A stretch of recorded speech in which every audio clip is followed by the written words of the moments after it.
sobre la reunión de mañana, porque claro, tenemos el primer partido de la semana, toca reunión del BCE también, si ahora nos quieres comentar opiniones, Miguel, pero mañana también tenemos reunión de la FED, subida de tipos.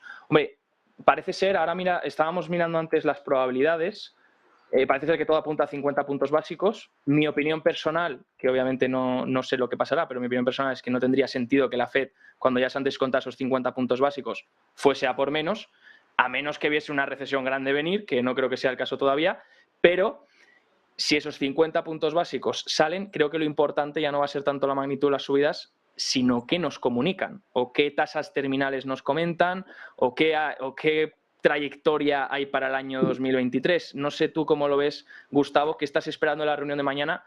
¿Cuáles son los posibles riesgos que ves o cosas interesantes? A ver, yo soy más optimista que lo que ha sido el mercado hoy. El mercado hoy se ha cerrado precisamente para no... Bueno, el catalizador que busca es las palabras de Powell de mañana, ¿no? No tanto el CPI como la FED, ¿no? Lo estamos viendo, ¿no? Que realmente lo que le importa al mercado es lo que la FED diga. Bueno, siguiendo la hoja de ruta que hemos visto en la última comparecencia de Powell, en el momento en el que los datos de CPI mejoraron, Powell lo ha reconocido. Con lo cual, mañana lo más probable es que reconozca que los datos están siendo mejores. Estamos hablando de deflación en términos intermensuales en muchísimos de los bienes y servicios de la economía americana. O sea, las medidas que ha tomado la FED han resultado exitosas y eso no lo va a poder esconder. Dicho lo cual, no creo que tampoco sea demasiado dovish, pero sí creo, y yo me mojo, ¿no? Porque sabes que me gusta mojarme, Javier, creo que Powell va a dar un mensaje, no va a dar un mensaje hawkish mañana, ni mucho menos quiere con estos datos asustar al mercado, ¿no? Lo que le importa a Powell ahora mismo es que empieza a haber deflación en términos intermensuales, eso está sucediendo. Como bien has dicho tú antes, Javier, tienen controlado, saben perfectamente que el sector es cuestión de tiempo que se acople, el owner equivalent rent haga mella y por tanto penetre los propietarios de las viviendas que poco a poco irán asimilando que efectivamente sus activos están cayendo de precio y vamos a ver bajadas muy importantes del precio de la vivienda que van a afectar al CPI, con lo cual yo creo que la FED está barajando de aquí al verano una inflación del 4% aproximadamente, que es una inflación también curiosa, pero le basta, ¿no? Le basta para que el mensaje sea ciertamente optimista y no tiene por qué llegar a una recesión profunda que tampoco le va o asustar demasiado al mercado, que tampoco le conviene a Estados Unidos, sobre todo cuando hemos visto una de las mayores deflaciones de dólares de la historia, con un spread universal gigante, ¿no? Con respecto al resto de divisas emergentes mundiales, que nunca habíamos visto esas divisas en mínimos y necesitamos, y Estados Unidos necesita que esas economías crezcan para que Estados Unidos siga creciendo, ¿no? Con lo cual, yo soy optimista con el discurso de mañana, no creo que vaya a ser demasiado hawkish. Ahí está muchísimos el mercado, entre otros, esperando que sí, que va a ser duro, pero yo no, yo creo que van a relajar un poco y que vamos a terminar estando en el Post 500 en estos niveles, entre los 4.000 y 4.200 puntos. Gracias, Gustavo. Carlos, ¿cómo lo ves? Buenos comentarios han hecho Miguel y Gustavo en cuanto a, por ejemplo, ahora comentaba Gustavo, tema de, claro, hasta qué punto intentas no pasarte con una potencial deflación, porque al final mucha inflación no es buena, pero entiendo que una deflación tampoco es muy buena, ¿no? Para el país. Entonces, ¿cuándo cortas? ¿Cuándo pones esa línea fina para no pasarte? ¿Y cómo crees que puede reaccionar, bueno, ya no el mercado, porque no podemos saber lo que puede ocurrir a corto plazo, ¿no? En los mercados, pero ¿qué crees que puede enfocar Powell sobre la reunión de mañana? ¿Cómo crees que lo podrían tomar este dato de inflación? Que ya obviamente con... Te tenemos silenciado, Carlos. A ver si... Perdona. Ahí está. Tampoco soy experto en predecir lo que va a hacer la inflación, siendo sincero, lo veo complicado, pero yo creo que, como decía Gustavo, lo peor ya ha pasado. Hay también una parte muy importante que es el mercado inmobiliario, que con hipotecas en Estados Unidos al 7%, yo creo que queda bastante por ralentizarse y eso va a tener su impacto en la inflación, su impacto con demora, o sea que va a empujar a la baja la inflación. También creo que hay una cierta parte de bienes, que lo comentábamos en otro programa, pues el traspaso del incremento de precios del vidrio, que es algo que se ha producido este año, el traspaso de el incremento de precios de, por ejemplo, las barricas de vino, todo eso que va a llegar al consumidor final, esa inflación que no ha llegado, pero yo creo que la deflación que va a aportar el mercado inmobiliario y también la deflación energética que estamos viviendo ahora va a compensar con creces esa parte, esa inflación de segundo nivel. Entonces yo creo que Powell realmente ahora mismo está tranquilo después de que la inflación haya hecho techo. Tampoco puede hacer comentarios muy positivos para los mercados, porque ya sabemos el hambre que hay en los mercados con toda esa liquidez que ha estado un poco más paralizada estos últimos meses. Y yo creo que va a estar en un estado más neutro, porque también creo que es lo que necesita. Tenemos que ver la economía, unos tipos de interés que han pasado de prácticamente cero a... Ahora tenemos los bonos cerca del 5%, más o menos, los bonos al 10 años. Y hace un año estaban en el 2%. Entonces, ese cambio, esa subida en las expectativas de tipos y demás, ha sido muy rápido, muy veloz. De hecho, creo que es una del ciclo de subidas más veloz de la historia, y creo que hay que ver el impacto que va a tener en la economía. No olvidemos que los tipos de interés son el termómetro de la economía, que el crédito deja de fluir de la misma forma, y lo que comentaba antes Miguel de los bancos devolviendo parte de la liquidez que les da el Banco Central es una buena muestra de ello. No va a llegar al mismo ritmo y eso va a tener su impacto en la demanda agregada. Entonces, pues hay que tener cuidado, porque ahora hay que ver los efectos que ha tenido este control de la inflación, que en mi opinión lo ha hecho bien la Reserva Federal, bastante mejor que el Banco Central Europeo, el impacto que ha tenido, que se verá, yo creo que en los siguientes trimestres. 2023 va a ser un año muy importante para ver el impacto de todo esto. Has comentado algo muy interesante, Carlos. No puede ser muy dovish porque el mercado se va a emocionar, las expectativas de inflación van a volver a subir, las condiciones financieras se van a volver a aflojar, ¿no?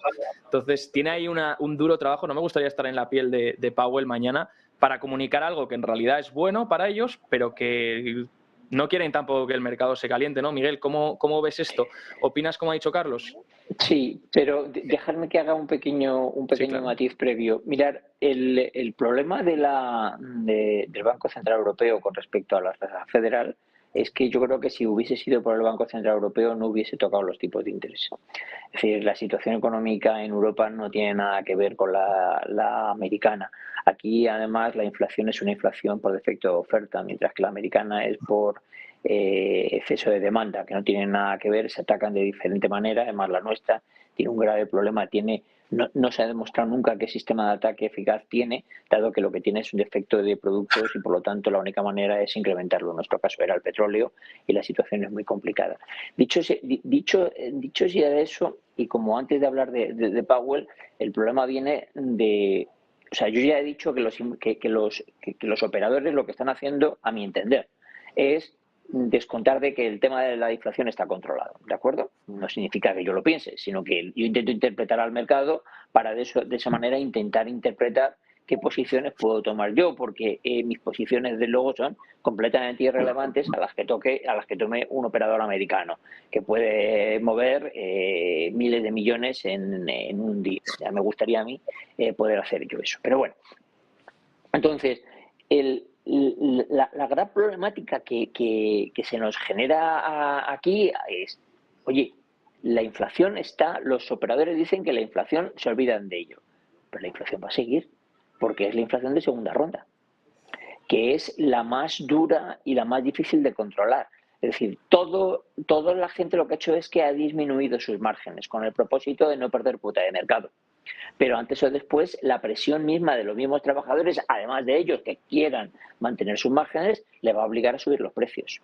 Y de hecho, cuando tú ves lo que ha pasado en la inflación de hoy, la core, que ha subido un 0,2 en lugar de 0,1 que ha hecho la inflación general, lo que te das cuenta es de que efectivamente ese es el efecto de la segunda ronda. Y la segunda ronda va a ser muy fuerte durante el año que viene, tanto allí como aquí. ¿A Powell qué le puede pasar? ¿O qué puede hacer mañana? Bueno, es que no puede hacer otra cosa. Tiene que subir los tipos de interés 50 puntos básicos, pero no Powell, el comité completo. Porque al final Powell no es más que el portavoz de lo que dice el comité. Y cuando se escucha hablar a todos los presidentes de todos los bancos centrales, de todas las reservas federales de Estados Unidos, está claro, van a subir. Y es más, se van a seguir subiendo Lo que pasa es que se va a ralentizar. Porque lo que tienen todos muy claro es que como mínimo antes de finalizar el 23 van a llegar al 5%. Que a lo mejor se pasan. Que a lo mejor ya no es el 5% y es el 5,50. No lo sé. No tengo ni idea. Pero todos cuando ves estos tíos hacen un cuadrito muy curioso que es de puntos, ¿no? Es decir, lo que piensan cada uno de los tíos estos y lo vas viendo cómo se van moviendo los puntos. Digo, joder, cómo cambian de opinión estos maromos. Es decir, con la información que tienen, que es brutal, joder, cambian de opinión más que yo. Entonces, porque claro, yo este cuadrito lo llevo siguiendo 30 años, entonces me llama mucho la atención. Son cachondísimos los tíos. Y cuando les escucho hablar a todos, porque me preocupo de escuchar hablar a todos, lo que han dicho la vez anterior se les ha olvidado. Entonces, en resumen, la inflación no está absolutamente controlada ni se puede hacer nada para controlarla. Es la inflación de segunda ronda, que es la que va a venir después, que es la que vamos a tener, que es la que va a impedir que esto se llegue al 2% el próximo año. Yo creo que eso está ya totalmente descontado. Os decía, antes me equivocaba en el dato de estimación de resultados, lo he confundido con la inflación. Estimación de resultados se prevé una caída del 3,6%. Es el 2,3% lo que prevén los operadores que se sitúe en 2 años, es decir, que tarde en llegar a ese aproximadamente 2%. Y la situación de recesión, la vuelvo a decir, bueno, pues la situación real no creo que la descarte. Lo que no quiere es que se le produzca, porque vuelvo a decir, el primer mandato, cuando te lees la hoja fundacional más los cambios de la Reserva Federal, el primer mandato actual de la Reserva Federal es mantener el empleo. Es decir, hacer que la política monetaria mantenga el empleo. Mientras que el empleo se mantenga, están tranquilos. Pero puede ser que se les termine yendo la cosa de madre. Y que lo que hayan hecho les afecta al empleo. Que es lo que le provocará dar la vuelta absolutamente a todo. Yo creo que sí que vamos a ver una inflación más controlada, fundamentalmente por el efecto base, donde determinados sectores van a sufrir, en Estados Unidos, unos tipos de interés que los van a ir llevando poquito a poquito al 5%, y en Europa, pues intentando sostener el euro para que la factura energética vuelva a su razonamiento lógico, porque todavía no ha vuelto. Nos pensamos que sí, pero no ha vuelto. Nos quedamos entonces con estas claves, Miguel. Gustavo, ¿querías decir algo a lo que ha comentado? Sí, a mí me gustaría puntualizar una cosa, ¿no? Porque yo últimamente veo mucho que, bueno, pues se le echa la culpa al proceso de desinflación del efecto base. Es que la inflación es todo efecto base, porque la pérdida del poder adquisitivo de la divisa existe desde que existe divisa monopolizada por un banco central. Quiero decir que la inflación es acumulada, ¿no? Con lo cual, aunque veamos procesos de desinflación, siempre dependiendo con qué año lo compares, vas a notar que a lo largo del tiempo vas a tener una pérdida de poder adquisitivo y, de hecho, el dólar ha perdido todo su valor desde hace 40 o 50 años, peso argentino desde hace 10 años y muchas otras divisas, ¿no? Con lo cual, el efecto no solamente es efecto base, porque a largo plazo ya sabemos que la inflación es acumulativa, es que también está habiendo o está la Reserva Federal incidiendo, ¿no?, con una política monetaria que jamás había hecho en un solo año. Está subiendo las tasas, los tipos de interés al 4%. Y además el efecto psicológico que eso produce, como decía Carlos antes, con todos los research que todos los días hablan yo creo que bastante sesgado, ¿no?, y muy interesadamente hablan de recesión, bueno, pues hace que ese efecto pues se corrija por sí mismo, ¿no? Pero bueno, es importante puntualizar que la inflación es estructural en el largo plazo desde que existe la moneda fiat, y que los procesos de desinflación no significa que los precios caigan, sino que los precios suben más lentamente, ¿no? Para que la audiencia lo entienda, ¿no? Muchas gracias, Gustavo, por aclarar ese efecto base. Te iba a preguntar